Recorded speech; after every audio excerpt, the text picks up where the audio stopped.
To Republican Senator Roger Wicker of Mississippi. Senator, thank you for getting in front of the cameras. We appreciate it. Well, thank you. Glad to be on. Well, you were a yes. Last week you praised the revised draft. Let me give you a hypothetical. If Reince Priebus or Mitch McConnell called you into their offices in the 11th hour to convince you, wouldn't you have said, guys, I'm already on board. Don't waste precious time. Go talk to Heller, go talk to Lee, go talk to Moran, or whoever else was sort of straddling the fence?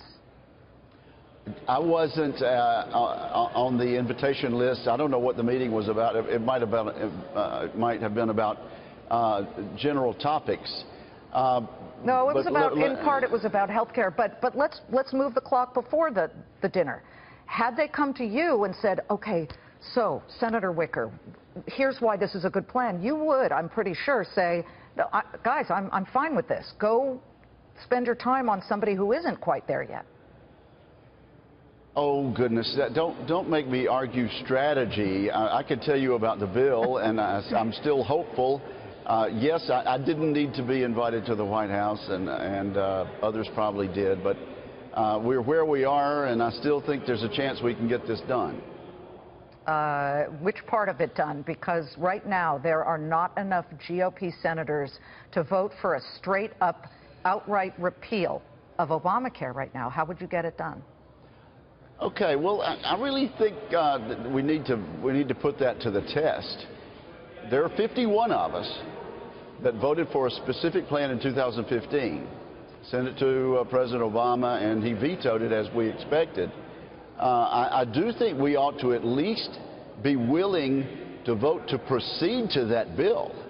You can't guarantee an outcome, True. But you can vote in principle to get on a bill that a majority of the Senate has already voted for, and I think we at least owe that to the American people.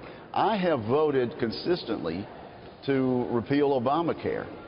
I want another chance to do it, and I'm hoping for a chance in a day or two to do that again. I'd like to vote for a motion that gets us to an open process, as the reconciliation vote-a-rama is. Mm-hmm. And you can't guarantee an outcome, but it certainly would put a lot of us on record, and the people back home that put us in office would know where we stand. We just showed 3 senators who could guarantee an outcome, and that would be a no. That would show it wouldn't pass, because these 3 are very much out there saying they won't do it. So I know you said you don't want to talk strategy, but this is what you do all the time as senators, right? I mean, for example, President Trump had it right by inviting Rand Paul, an early and outright no. He invited him to golf at Mar-a-Lago back in April to discuss the reasons behind the Kentucky senator's opposition. So I just wonder, where was everybody else, whether it's the White House team or McConnell's people? Where was the war room, the likes of which Lincoln or LBJ or Ronald Reagan had when they wanted something passed? We didn't really see any horse trading or discussion here. Well, first of all, let me concede that the invitation list last night might have been considered differently. But also with regard to Rand Paul, I can tell you he stood up today at the Republican meeting and still wants to get to yes. As a matter of fact, he would be a yes on the motion to proceed. Correct. If we have the vote tomorrow.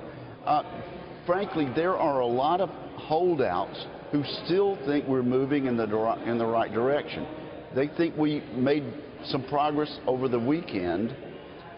People have been working with governors who've expressed reservations, and basically we think they're moving toward support, which would bring some other people to a yes. So I haven't given up, and I think there's a solution out there that can get 51 votes.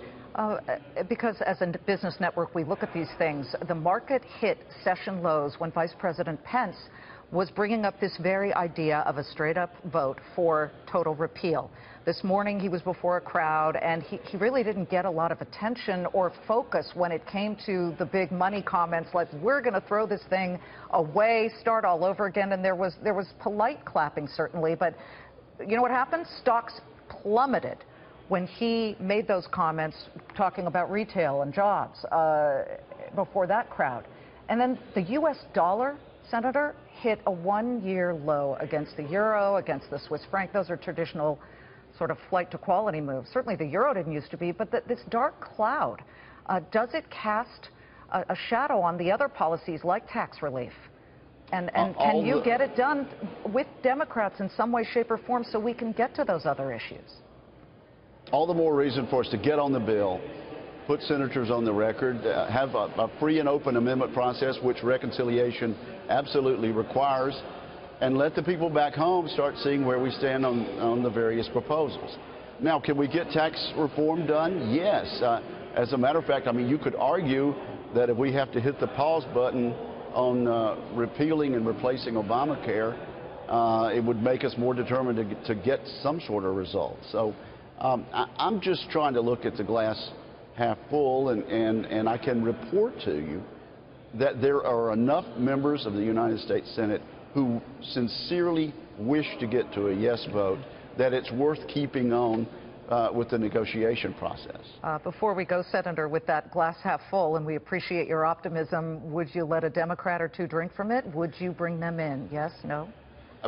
Well, if we repeal Obamacare as we did in 2015 and leave a 2-year period, absolutely, it would be regular order in the Help Committee, chaired by Senator Alexander, with Senator Patty Murray of Washington as the ranking Democrat, and yes, it would be regular order, and there would be a lot of participation. That's something that our friends across the aisle need to think about. It would give us a 2-year period for them to bring the American people in and have their input. Okay.